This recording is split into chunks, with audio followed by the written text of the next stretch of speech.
The future of the licence fee has been subject of intense debate for many years, bearing in mind the television industry has changed beyond all recognition since June 1946, when the licence covered a single BBC monochrome channel and cost £2.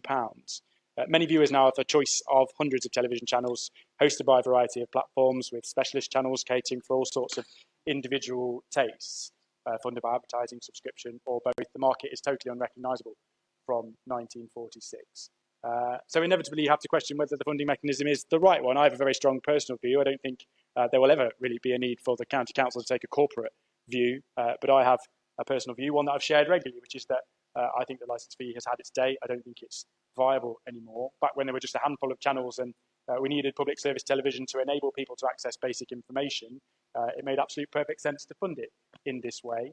But now there are thousands of options. Increasingly we find young people don't get or don't even access the BBC. They get their news and basic information through other channels and get their media content elsewhere. You have to consider what is the right option. It's only right with so much choice and variety. Millions of people now spending their money on subscription services, Netflix, Now TV, widely accepted part of our lives. It doesn't seem right or viable to me to continue to subsidise the media. As I say, that is just my personal view.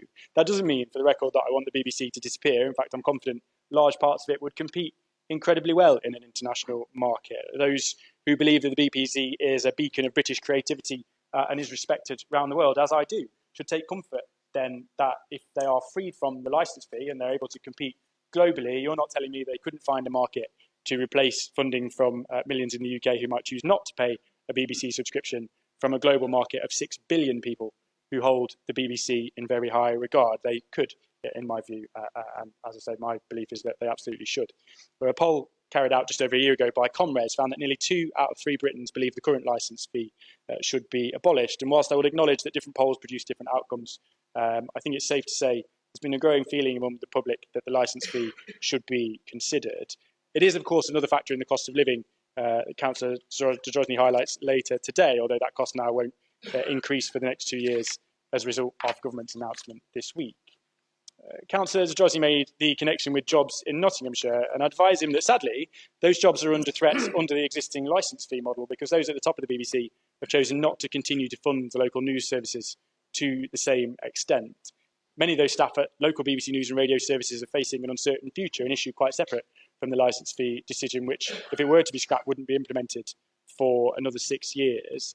I also have a personal view on this, and again, one that I've expressed many times, one that I think many of my constituents share, which is that these jobs, the local news and reporting services, should be a much higher priority for the BBC than they currently seem to be, and that as a public service broadcaster, they should be protecting those local news services at the expense of multi-million-pound salaries for high-profile presenters, at the expense of £100 million diversity programmes. I was shocked this week to hear that the top diversity director at the BBC is on £267,000 a year for a 3-day week, which is quite incredible, when there seems to be no money for local reporters in regional news services, where so many local residents want to access the news from their area, not just the national information.